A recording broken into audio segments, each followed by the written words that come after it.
Hola, muy buenas tardes a todos y bienvenidos a una nueva actividad de la Fundación Cinemas Comics, en este caso vinculada con el Día del Cómic Gratis. Se celebra en un par de días a nivel nacional y que es una de las iniciativas más interesantes y con mayor crecimiento además en los últimos años para potenciar este sector. Mi nombre es Julio Gracia, ya nos conocemos de muchas actividades de la Fundación. Y otra cara, otra figura que conocerán y que conoceréis es la de Lucas. Hola Lucas, buenas tardes. Buenas tardes, Julio. Director de la Fundación Cinemas Comics. Que bueno, tenéis una cantidad de actividades inmensas en los últimos tiempos. Realmente conseguís llegar a todo, no sé muy bien cómo lo hacéis.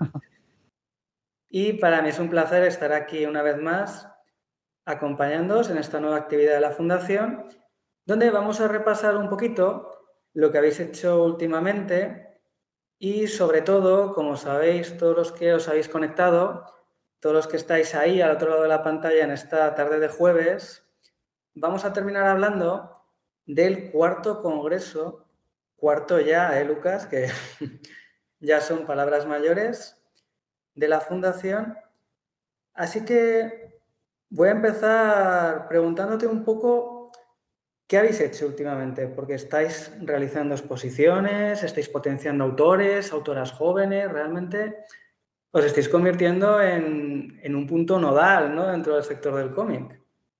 Bueno, Julio, la verdad que lo del punto nodal no lo sé, eso se tiene que valorar desde fuera, porque a veces uno pierde la perspectiva, ¿no? Desde dentro, desde su casa. Pero sí es cierto que estamos cargados de actividades. Hicimos, tú lo sabes, porque participaste también en él, ¿no? Fuiste parte de ese salón enorme que hicimos en los meses de noviembre del año pasado. Y ahora, como tú señalas, el día 5 de marzo, que está a la vueltita de la esquina, el próximo sábado, se celebra el primer Día del Cómic en España. Es la primera vez que se va a celebrar este día. Llega gracias al impulso de la sectorial del cómic, está precedida por Casasola, por Alejandro Casasola, bueno, que ayudaron a que la Comisión de Cultura y Deporte del Congreso de los Diputados presentara una proposición no de ley donde se incluían 13 puntos para dignificar, para darle mayor visibilidad, ayudar a divulgar el mundo del cómic, y lo que consiguieron, entre otras cosas, es que el primer sábado de marzo de todos los años se celebre el Día Nacional del Cómic en España. Es una fecha que coincide además con la aparición de la primera revista TVO, que es una de esas revistas míticas con las que todos hemos estado en contacto a lo largo de estos años, y con la que muchos, los que ya tenemos una edad, salvo Chris, que es la persona que nos está haciendo el directo, que es mucho más joven que Julio y que yo, que lo hemos descubierto hoy, pues un poco nos criamos, ¿no?, al amparo de esa revista, quizá cuando ya en una etapa más tardía, pero bueno, celebrando ese aniversario. Hemos hecho, como tú señalas, pues Julio, una agenda bastante grande. Tenemos, entre otras cosas, este directo, varias exposiciones, dos de ellas van a estar en la Casa de los Capitanes Generales, del Ayuntamiento de La Laguna. Tenemos tres que se inauguran el próximo sábado a las 11:30 en la sala de exposiciones del Parque García Sanabria. También tenemos sesiones de firmas. Ahora, cuando terminemos este directo, pues ya me tengo que ir corriendo a una sesión que tenemos en el Árbol Blanco, en La Laguna. Mañana en la librería, Julio se ríe, en la librería, A la carrera continuamente. en la librería Lemus, y después el sábado también en Cómics y Mazmorras, ¿no? Toda la programación de este Día del Cómic se puede encontrar en la página de la Fundación, fundacioncinemascomic.com, y bueno, lo que intentamos es un poco reivindicar que desde el archipiélago, a pesar de toda esa separación, de esa distancia geográfica que nos separa quizá de los grandes epicentros del cómic que hay en España, como puede ser Valencia, Madrid, Barcelona, también Zaragoza, pues intentar que de alguna manera pues que nos reivindiquemos y que sepa que aquí también nos gusta el TVO, nos gusta el cómic, y también otras de las actividades a las que se dedica la Fundación Cinemas Comic, que es la narrativa en imágenes. Y ya, Julio, si me lo permite, simplemente recordar que esta tarde, en ese sentido, tendremos otro directo cuando termine con Eduardo Serradilla, hablando de la película The Blues Brothers, que va a estar con Patricio Ducha y Juan Antonio Rivas, pues para un poco desengranar, destripar este clásico del cine. La intención es que no separen las actividades que estamos realizando, que la Fundación demuestre que le haga un pulso a las dificultades que se ha atravesado en el sector cultural a lo largo de este tiempo, sobre todo con la pandemia, y que siga creciendo. Y ayudar a esa idea que tenía la sectorial, reivindicar que el cómic es una disciplina que hay que integrar dentro del arte, es un sector que hay que seguir dignificando y sobre el que hay que seguir divulgando para que se conozca más allá de lo que es lo más mainstream, lo más conocido, que son pues, quizá las películas, las grandes series que han llegado ahora, y que se conozcan obras que son antológicas, que son importantísimas, y también eso que señalabas, autores incipientes, autoras incipientes, que se conozca que también lo que se hace en el archipiélago es importante y que a nosotros, por supuesto, también nos importa. Claro, es verdad que este Día del Cómic, en el fondo, aunque sea la primera vez que se celebra, es un poco un reflejo de una gran cantidad de iniciativas y de actividades que se han intentado hacer desde hace muchos años, ¿no? Y es verdad que el hecho de que finalmente, ¿verdad? Parece que cuando hay un reconocimiento político es cuando de verdad da la sensación de que una manifestación artística empieza a ganar cierto potencial o cierta influencia social que hasta ese momento no tenía. Es cierto que el impulso de la sectorial está siendo impresionante, o sea, realmente está consiguiendo que el cómic llegue a lugares donde no estaba antes. Y como te digo, Lucas, yo sí que creo que os habéis convertido en un punto nodal, ¿no? Insistiendo. Solo la gran cantidad de actividades que has narrado, que la Fundación va a realizar y que estáis ahora desarrollando, ya me parece impresionante. Y te quería preguntar por alguna exposición en concreto. Específicamente, tenéis una línea en la Fundación muy vinculada a potenciar el cómic realizado por mujeres, el cómic realizado por autoras. Y te quería preguntar en ese sentido, ¿qué iniciativas estáis desarrollando y cuáles son las que de forma inmediata, que lo has dejado ahí ya un poco, lo has dejado ahí en lo que has comentado, vais a iniciar? Hombre, ahora de carácter feminista, más que de reivindicación de autoras, tenemos estas dos exposiciones que son, que se puede, una es la misma exposición, se puede visitar desde este viernes en La Laguna y desde el próximo sábado en Santa Cruz de Tenerife, que es Nosotras También. Es una exposición que llega gracias a un convenio que hemos establecido con la Asociación de los Profesionales de la Ilustración de Valencia. La idea es que también, como está a la vuelta de la esquina, el 8 de marzo, que es el Día de la Mujer, pues que tengamos esa exposición que muestra una cara diferente y también reivindicativa, como ellos señalan en el manifiesto que acompaña a esa exposición, para intentar un poco transformar la realidad. Siempre se dice que podemos trasladar, que podemos transformar la realidad a través de los mensajes, y yo creo firmemente que también a través de la ilustración podemos conseguirlo, sobre todo porque en este caso estamos hablando de ilustraciones, son en total no son más, son 90 ilustraciones en total, de autores de todas partes de España, autores y autoras, que lo que hacen es pues impregnar esa carga feminista que quizá es necesaria y reivindicativa para conseguir una sociedad mucho más justa, que también es lo que un poco queremos conseguir. Y al margen de estas exposiciones, pues nos encontramos trabajando en estos momentos con esos encuentros con autoras que desarrollamos precisamente de cara al Salón del Cómic de 2020. 2021 los continuamos y este 2022 también vamos a seguir con ellos. Son unos 2 streaming los que estamos emitiendo cada mes. El próximo es la próxima semana, precisamente el próximo jueves, lo tendremos con Aroa Travé, que es una persona que ya ha pasado por estos lares, pero a la que tenemos muchísimo cariño, pues está muy, muy vinculada al trabajo que hacemos desde la Fundación. Y quizás, Julio, esto te lo he dicho un montón de ocasiones y a mí no me importa decírtelo públicamente, pero una de las cosas buenas que tiene el trabajo aquí es cierto que a veces, pues, inevitablemente, como dice un profesor de la Universidad de La Laguna, se llama Fernando Iturrate, que también es el vicepresidente de la Fundación Cinemas Cómics, a veces a uno le salen enemigos y sin buscarlos, ¿no? Que eso va pasando pues por la exposición, por la propia trayectoria, pero también es cierto, y es con lo que prefiero quedarme, todas esas personas que nos vamos encontrando en el camino y que son y que nos aportan y que de una manera casi bueno, que podríamos decir que marciana o que improbable, acabas desarrollando una amistad con ellos, como puede ser el caso de Alba Travé, o el caso de que la amistad que tengo contigo, que ha sido una cosa que ha surgido un poco de una manera casi que espontánea y durante la pandemia, además que todavía como más curioso por teléfono. Pero, pero al margen de estos encuentros con autoras, también estamos desarrollando y ya hemos sacado la lista de personas seleccionadas en ilustradoras e ilustradas, que vamos a sacar la segunda edición. Está a la vuelta de la esquina. Vamos a repetir esos streaming, esos encuentros virtuales con esas ilustradoras que recordamos que son de la tierra, son ilustradoras canarias, y nos hemos vuelto a llevar una sorpresa porque el año pasado superamos el centenar de ilustradoras, digamos, con las expectativas bajas, no porque no hubiera nivel, sino porque es cierto que no teníamos acceso a un listado de ilustradoras, no sabíamos cuántas había realmente en el archipiélago.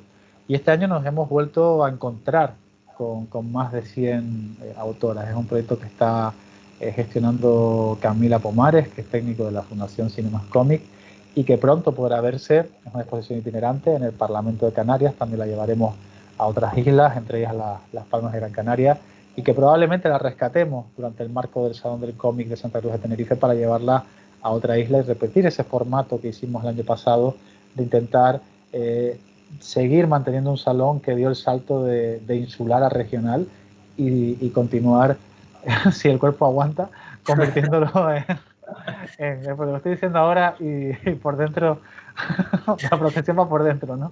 Y si conseguimos mantenerlo con ese carácter regional, lo cual sería una alegría porque tenemos la posibilidad de hacerlo y la verdad que es una experiencia bonita, sobre todo porque no era un proyecto claro que tuviésemos, llegó como respuesta a la pandemia, funcionó muy bien, la respuesta del público fue excelente y la idea es continuar, seguir adelante y seguir construyendo un salón que sea para todos y para todas, no solo desde un punto de perspectiva de género, sino también para todos los canarios.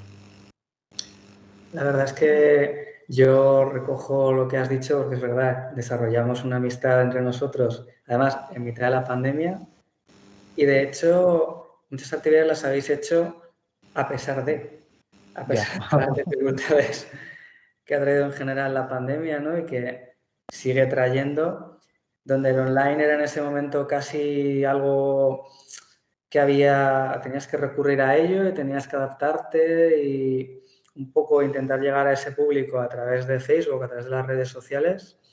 Os adaptasteis a la perfección, hicisteis muchísimas actividades. Y yo también me intento quedar con esa parte, ¿no? De que en el trabajo lo importante es la gente que conoces y aquello que compartes. O sea que me parece además un pensamiento muy bonito, ¿no? De cara a construir proyectos. Y bueno, de todo lo que has dicho, me quedo con muchas cosas, ¿no?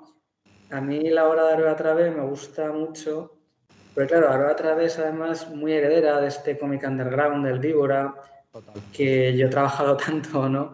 Sí. Entonces lo veo ahí reflejado, igual que en la generación anterior, en la obra de Miguel Ángel Martín, es decir, esa continuidad, ¿no? Además en el caso de Martín, como autor que trabajó en el Víbora. Y me ha parecido muy interesante y te voy a preguntar un poco sobre eso. Todo lo que has comentado sobre el potencial de autoras y por ende también de autores isleños, ¿no? Realmente, ¿hasta qué punto Canarias ha producido muchísimo a nivel de cómic y cómo tenéis a grandísimos autores, ya no solo consolidados, ¿no?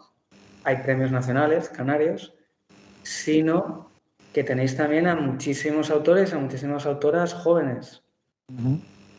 ¿Por qué crees que hay esa efervescencia, sobre todo de la parte joven, ¿no? De las autoras.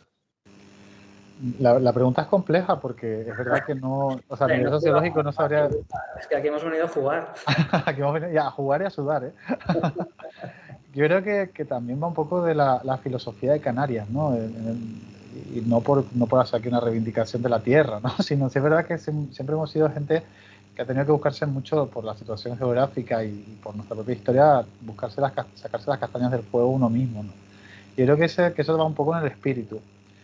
creo que también ha habido una popularización, y me alegro de que eso haya sido así, y una normalización de una cosa que antes estaba limitada a un pequeño segmento de la población y que incluso se veía con ciertas reticencias. Todavía se sigue viendo, sobre todo entre el público más adulto, ¿no?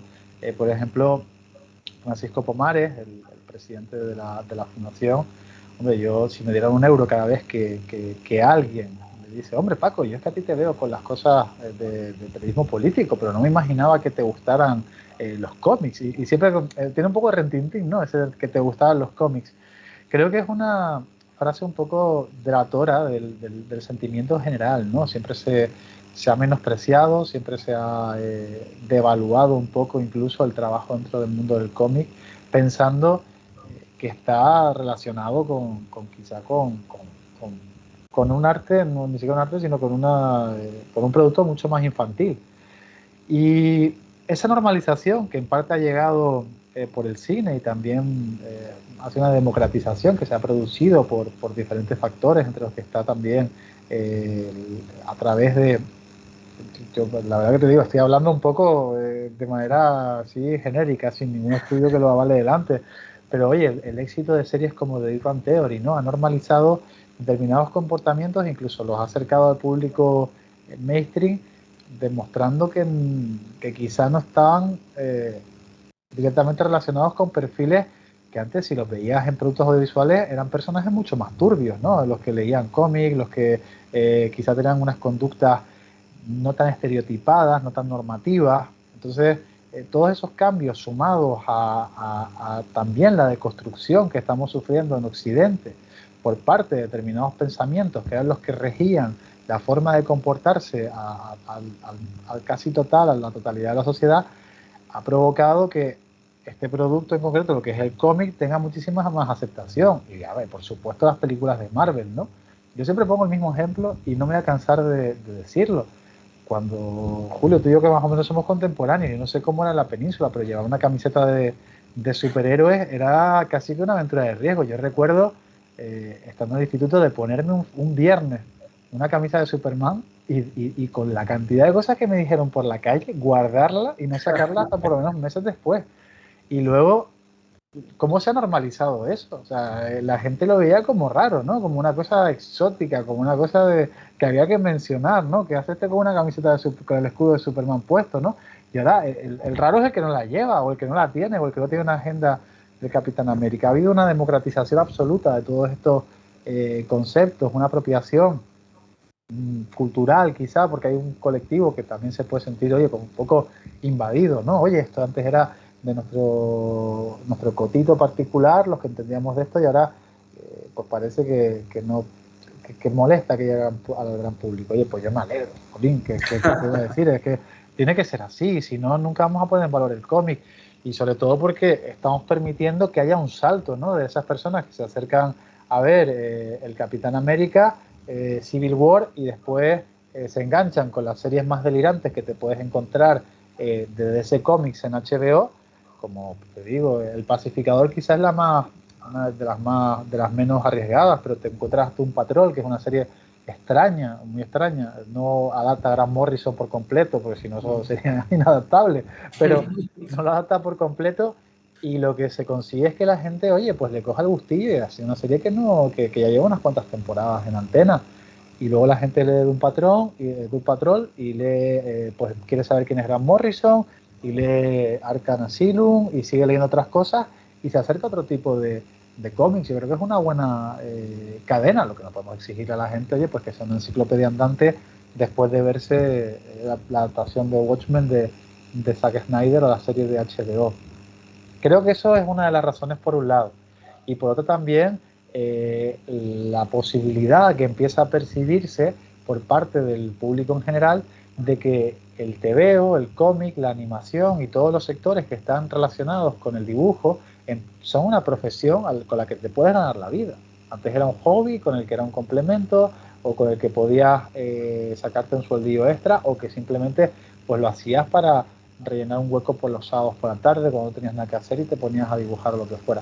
Ahora hay una percepción de que realmente es una profesión a la que te puedes dedicar En Canarias, por ejemplo, tenemos una ventaja que es esa reducción de la fiscalidad que ha permitido que muchos estudios de animación se acerquen al archipiélago y producir desde aquí empleando a muchas personas que salían pues de carreras como Bellas Artes, diseño gráfico o los ciclos superiores de las escuelas de arte de Canarias.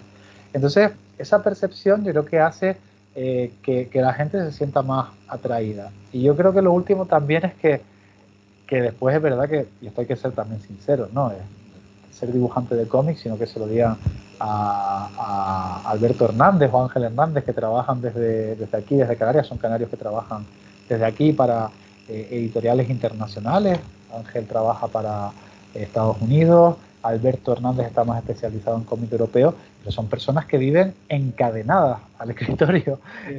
Pero también es cierto que da una sensación de libertad, es una profesión que da una sensación de libertad, de no estar tan ceñido a ciertos horarios. Yo creo que el cóctel de todas esas cosas es lo que hace que haya surgido un mayor interés. Lo que sí es cierto que tampoco hay que mentir, y es como en todo, ahora mismo que tenemos mucha competencia en todos lados, es un sector donde hay que trabajar muchísimo, muchísimo y ser muy constante.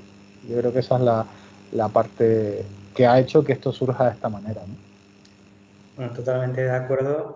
Y yo efectivamente me siento muy identificado con ese momento de salir con una camiseta con el símbolo de Superman o con el símbolo de Marvel o con el símbolo de DC y que realmente haya un choque cultural, ¿no? En ese momento no haya una recepción como la que hay ahora, donde vas a un Zara y en primera línea tienes varias camisetas de los Vengadores, de cada uno de ellos, de las futuras series de Marvel, de las actuales, o sea, esa idea de la democratización que comentabas es que se observa, ¿no?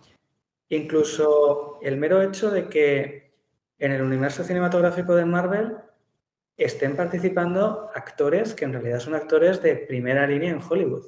Total, sí.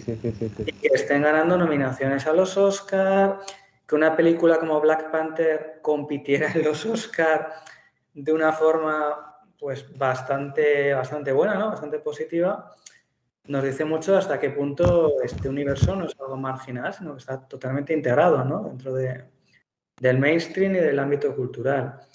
O sea que vamos, yo totalmente de acuerdo con lo que has comentado. Y claro, una parte también importante que se da en esta democratización y en esta idea de que el cómic poco a poco va ganando prestigio, va ganando fuerza y se pone a la misma altura que el resto de manifestaciones artísticas, donde siempre habría tenido que estar, ¿no? Dentro de esta democratización y de esta adquisición de prestigio tiene mucha importancia la academia, tiene mucha importancia la universidad y en este caso, como hemos comentado al inicio, vais ya por el 4º congreso de la Fundación Cinemas Comics, que se va a celebrar de aquí a un par, estamos hoy me voy a ir en las fechas, a 3 de marzo. 3 de marzo, sí. Porque te iba a decir, hoy que estamos a 26 de febrero, porque más hace frío, Ojalá. pues realmente aún queda tiempo para el 4º congreso, pero ya sabes que en cuanto acabas uno hay que empezar a hacer el otro, ¿verdad? Sí, Así que podría decirse casi que estáis en la recta final de preparación. ¿Y cómo veis este nuevo congreso? ¿Qué buscáis que aporte? ¿Qué orientación le habéis dado? ¿Qué ponentes van a acudir? Hombre, sí es verdad que yo estoy totalmente de acuerdo contigo, Julio, en la incursión que ha habido de la academia dentro del audiovisual. Antes existía, y de una forma muy tímida, cuando estaba, como sabes, y es una de las cosas que tenemos en el Congreso, siempre al terminar recopilamos todas esas comunicaciones que se hacen, le pedimos a las personas que lo deseen, que lo transformen en un pequeño artículo y hacemos un libro colectivo, ¿no? Eso es la idea para que realmente tenga, pues, un aliciente académico, que es lo interesante de estos congresos, de estos encuentros. Y yo recuerdo, hombre, yo no sé si tú lo recuerdas, Julio, yo recuerdo la primera vez que cuando escribí el prólogo, siempre uno de los libros lo coordina Francisco Pomares, el otro me encargo de coordinarlo yo, que es el de narrativa en imágenes, y cuando estaba coordinando cuando estaba escribiendo el prólogo de ese libro, me estaba acordando y lo reflejo ahí, ¿no? De que la primera vez que yo descubrí que las series de televisión, que los cómics, en este caso fue en el sector audiovisual, eran algo distinto, fue precisamente con los Masters del Universo. Porque en los albores de Internet, yo no sé si te lo he contado alguna vez, pero yo en los albores de Internet, yo no sé si Internet para la gente joven sigue siendo igual que lo era nuestra generación, que era como de repente teníamos una puerta abierta al mundo y empezamos a descubrir un montón de cosas. Y recuerdo leer un artículo que te analizaba bastantes aspectos semióticos de la serie. Ahora con los años, volviendo a leer ese artículo, yo no creo que nadie de Filmation, porque se basaba en la serie de Filmation, haya tenido en cuenta ninguno de aquellos aspectos a la hora de componer, a la hora de crear todo ese universo de esa serie, de esa línea de juguetes. Pero era convincente y la verdad que te aportaba una visión enriquecedora de lo que era y te ayudaba. Creo que también incluso ayuda a la hora de trabajar como creador dentro del mundo del cómic, porque te das cuenta de determinados aspectos que pueden pasar desapercibidos, pero que tienen una carga importante a la hora de contar cosas que no se están contando directamente. Esas cosas que no se verbalizan, que no aparecen de manera explícita dentro de la pantalla. Entonces aquello a mí me cambió un poco la perspectiva de las cosas y ahí fue cuando empecé yo a mirar los cómics, a ver las series de televisión, las películas de una forma diferente, ¿no? Después es cierto que a mí más que la semiótica me ha interesado más quizás los estudios culturales, todo lo que es la contextualización de las obras, pero es curioso cómo se iba haciendo desde hace tiempo, pero ahora se ha reivindicado mucho más, quizá porque es un terreno que está no excesivamente explorado, donde todavía se pueden hacer diferentes incursiones y casi que habrá gente que busque pues ser pionero, gente que buscará realmente pues que sean apasionados y que quieran analizar las cosas. Y es cierto que sí que ha habido un crecimiento. Y en cuanto al Congreso, pues bueno, este año volvemos a plantearlo de una forma muy similar a la del año anterior. Tenemos diferentes ponentes. A mí me gustaría destacar la visita que vamos a tener presencial a la isla de Tenerife de El Cortijo, que es la invitada de este año al Congreso, profesora de la Universidad de Valencia. Además también es directora de Cultura de la propia de esa universidad y que es investigadora sobre el mundo del cómic. Lo haremos en la Universidad de La Laguna, contaremos con la rectora, como hicimos en la ocasión anterior, y después vamos a tener vamos a tener una serie de charlas virtuales y también las mesas que se desarrollarán, las mesas de comunicaciones que se desarrollarán de forma telemática. Estábamos en el proceso de ir recibiendo las comunicaciones, siempre es un proceso lento y doloroso porque uno está ahí esperando, actualizando el correo, pidiendo a colegas que hagan difusión para que el Congreso llegue a al mayor número de lugares posibles y que realmente pues luego esos libros que se publican pues tengan un poco de peso, ¿no? Pero bueno, eso es un poco las líneas del Congreso, ¿no? Hacer un encuentro que creo que se nos va a ir derivando en ese formato, un formato que combine lo presencial con lo virtual, sobre todo por la barrera geográfica que supone Canarias, ¿no? Y también somos conscientes, hasta que el Congreso no lleve más ediciones, que no sea un Congreso académico de peso, es complicado que la gente quiera desplazarse. Entonces, cuando ya esto esperemos que vaya aumentando el número de ediciones y que seamos capaces de mantenerlo como lo hemos hecho hasta ahora, la idea es que consigamos realizarlo plenamente físico en la isla de Tenerife y con otras condiciones, pero bueno, por ahora lo vamos a mantener así y evidentemente continuando con esa edición de los libros, publicándolos y enviándoselos a las personas que participen con una comunicación. Y además me parece muy interesante la apuesta por la academia porque yo creo que estamos en un momento en que realmente se está creando una estructura de congresos especializados en cómic que resulta muy interesante. Porque claro, si investigas sobre cine, tienes ya, por poner un ejemplo, ¿no? Una red de congresos nacionales y una red de congresos internacionales a los que tú puedes acudir y puedes un poco, entre comillas, ¿no?, generar currículum en torno a todos esos congresos. Ocurre lo mismo en el ámbito de la pintura, ocurre lo mismo en el ámbito de la escultura, donde hay incluso congresos específicos. Por ejemplo, aquí en Zaragoza se celebra un congreso de bastante importancia centrada en el alabastro, ¿no? El alabastro como material arquitectónico, pero también como material escultórico.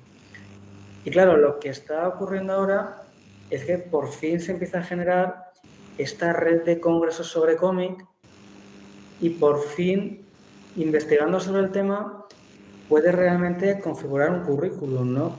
Y yo creo que en ese sentido vuestro congreso abre una puerta muy interesante, abre una puerta que deslocaliza también, porque no deja de ser un congreso realizado en Canarias, pero que busca tener proyección nacional e internacional. Claro, yo lo vinculo pues al congreso que organizamos nosotros en Zaragoza, al congreso que se organiza en Alicante, a los congresos que han organizado en Alcalá de Henares, en Madrid.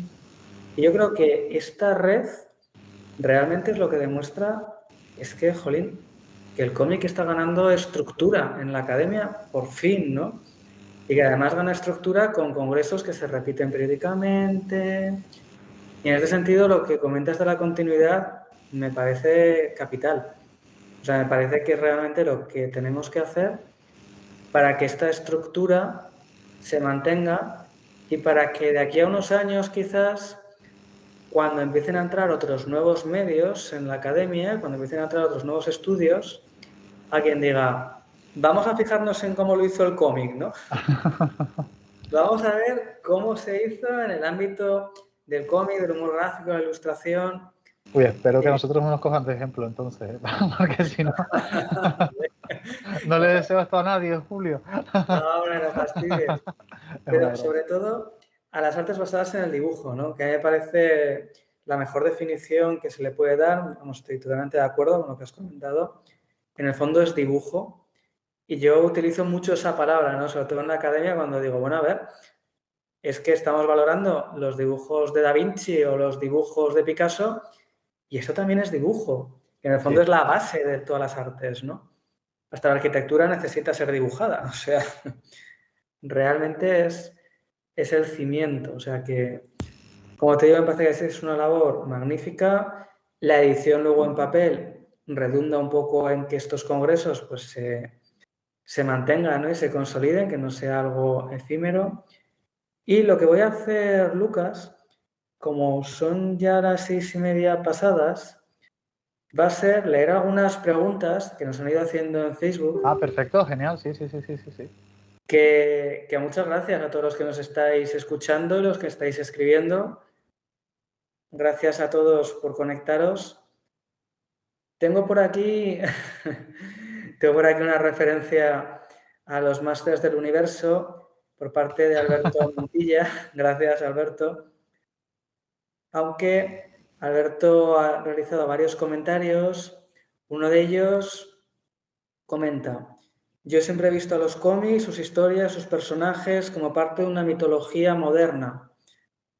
Hoy en día casi todo el mundo conoce y acepta el cómic como una parte importante de la cultura contemporánea, ¿no? De la cultura moderna. Pues sí, enlazando además con lo que comentabas de Grant Morrison, yo recuerdo un libro de Morrison que es Supergods. Sí. Ya sabes, que hace un análisis del cómic desde el punto de vista de la mitología. Batman como el Caballero Oscuro, que en cierta manera es un poco el dios Hades, ¿no? Superman como el Caballero de la Luz, como un Apolo contemporáneo. Y yo también estoy totalmente de acuerdo, Alberto. O sea, son los personajes de cómic y yo diría la cultura visual contemporánea en el fondo es una reactualización mitológica. Y creo además, Lucas, que te lo dejo en bandeja para que me digas que estás de acuerdo también. Hombre, por supuesto, no pues. Y sabes, porque al final, bueno, está bien que reflexionemos sobre estas cosas, ¿no? Yo recuerdo que la primera vez que me di cuenta de eso realmente fue ver con la película de Spider-Man de Sam Raimi, ¿no?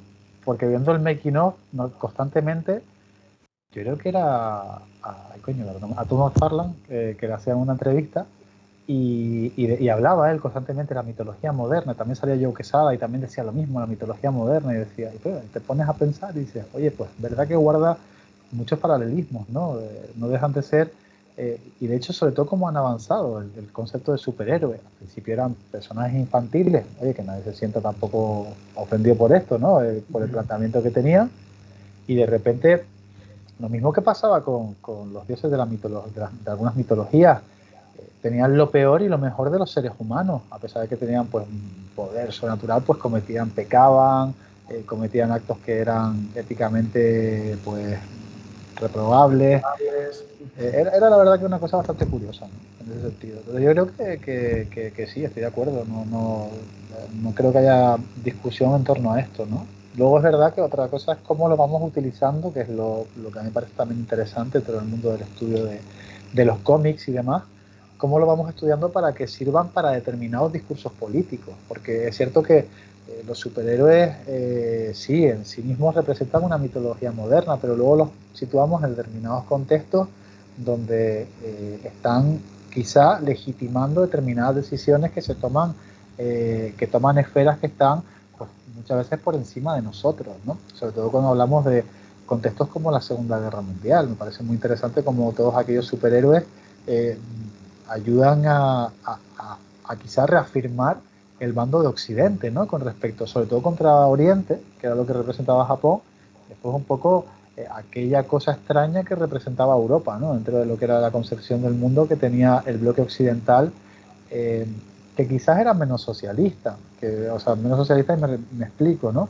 Que no se casaba totalmente con las ideas quizás más marxistas, más socialistas, porque si se analizan muchos aspectos del discurso de Hitler, pues hay momentos en los que hay cosas con las que está completamente alineado con el marxismo, ¿no?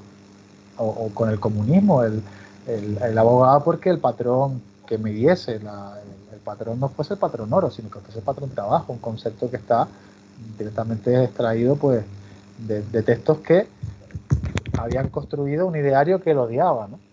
Entonces, en ese contexto, pues se utilizan para eso. Y a mí me encantaría, y lo analizaremos entre unos años, ahora con el conflicto de Ucrania, ¿cuál es el papel que van a jugar los superhéroes? ¿Cuál es el papel que van a jugar los representantes en el cómic del bloque occidental?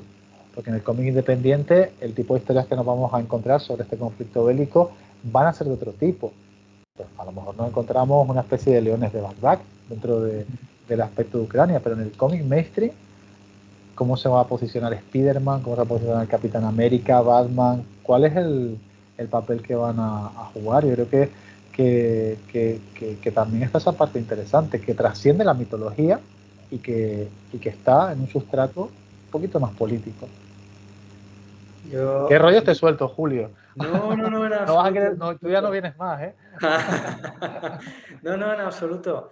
Sabes, conforme lo decías, visualizaba ese Vietnam que en Watchmen pasa a formar parte de Estados Unidos como un estado más, ¿no?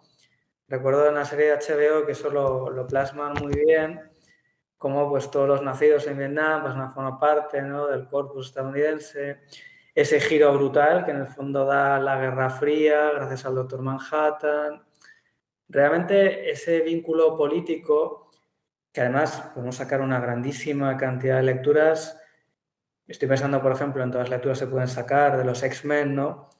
Sobre todo en unos X-Men al principio, pues que luego es verdad que el universo se expande mucho, pero en un inicio, pues en realidad son totalmente marginados, ¿no? Y esto, las adaptaciones cinematográficas lo han plasmado bastante bien, han incidido mucho en ese aspecto de la marginación, como un ser humano que no es un ser humano, esa noción del el otro, ¿no?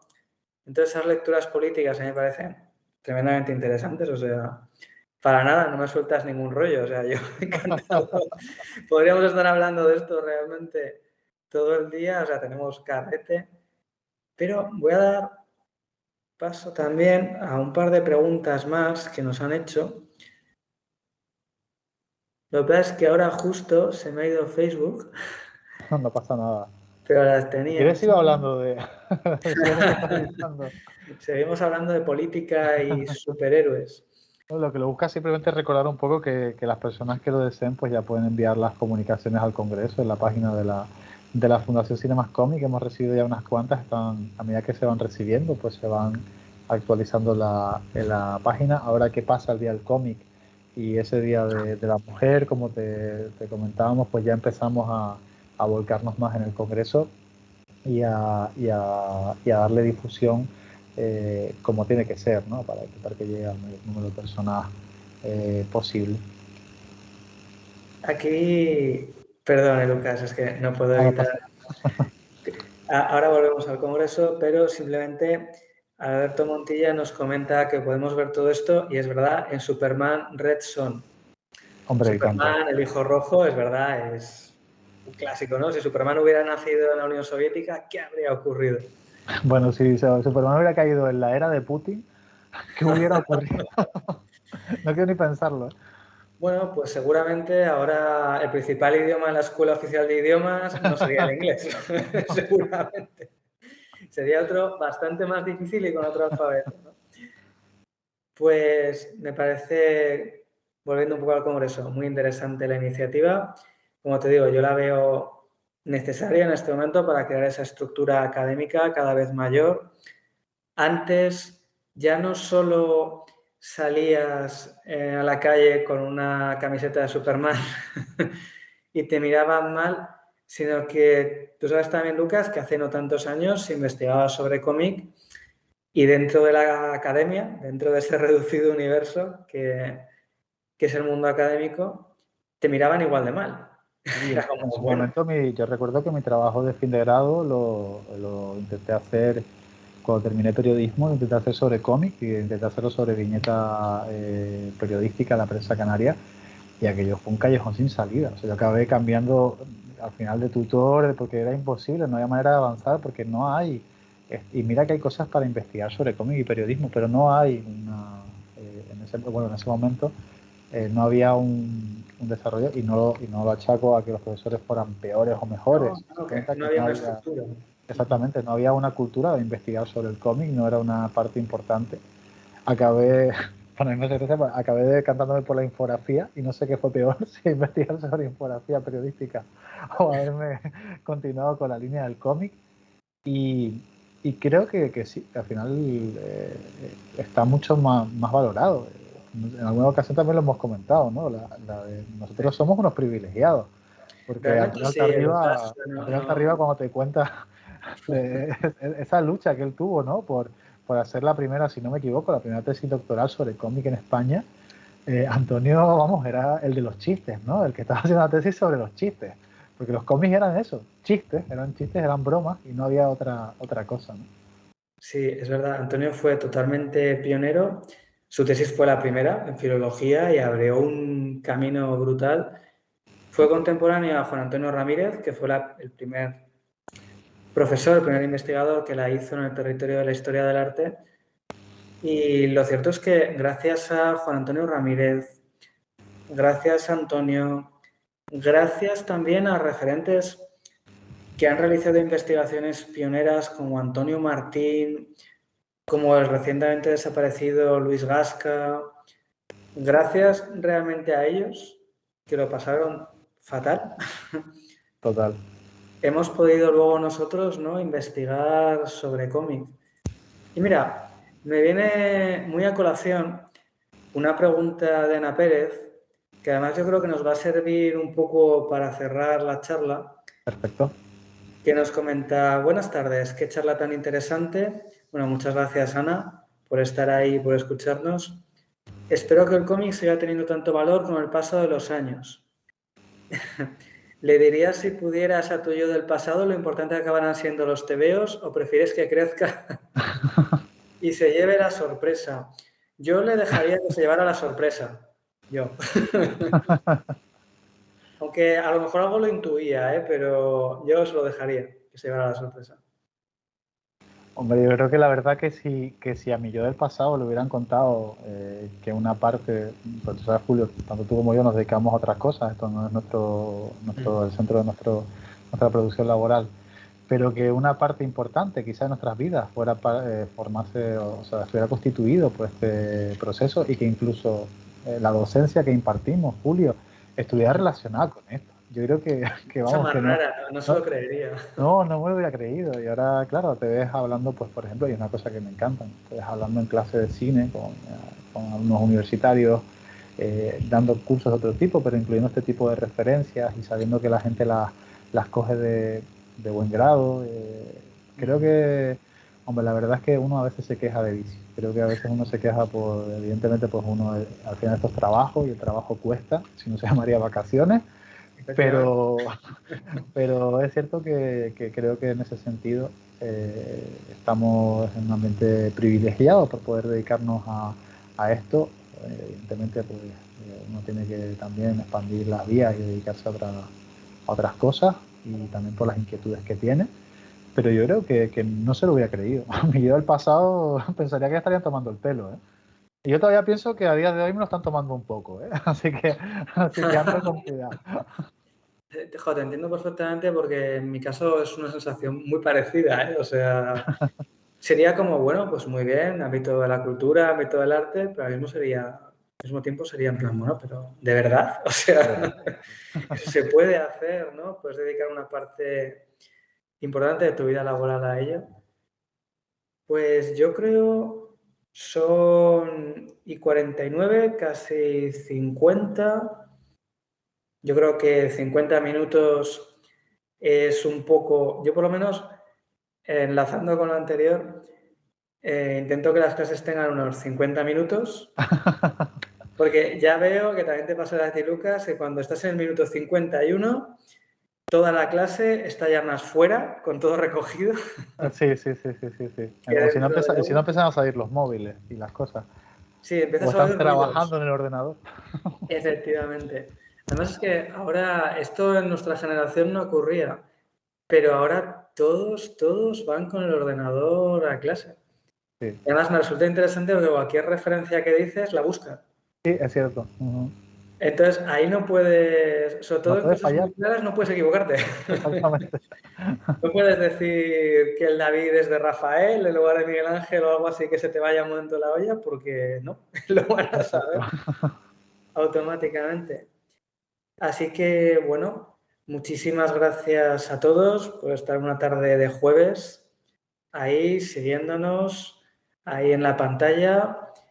Enhorabuena, Lucas, por todas las iniciativas. Yo espero que sobrevivas. Esperemos, Espero que Julio, resistas, que sí, seguro que sí, que pronto habrá cosas que celebrar, ya lo verás. seguro que sí. Hombre, yo creo que también para eso estamos, para luego celebrarlo, si Sí. no pierde la gracia. Y sobre todo, mucha suerte con ese cuarto congreso, que seguro que será un éxito. Y bueno, por lo demás, nos despedimos. Como digo, gracias de verdad a todos por estar al otro lado, por estar conectados. Y hasta la próxima actividad de la Fundación Cinemas Comics, que es ya, ¿no, Lucas? Realmente. Sí, ahora terminamos nosotros y en aproximadamente unos 40 minutos entran Eduardo Serradilla, Patricio Ducha y Juan Antonio Rivas pues a hablarnos de Blues Brothers, una peli antológica, vamos. Además, enlaza perfectamente con lo que hemos comentado sobre audiovisual y narrativa gráfica, dibujo, así que queda todo perfectamente enlazado. Y por lo demás, muchas gracias a todos, gracias Lucas y Gracias, buenas Julio. tardes. Hasta la Buenas próxima. tardes.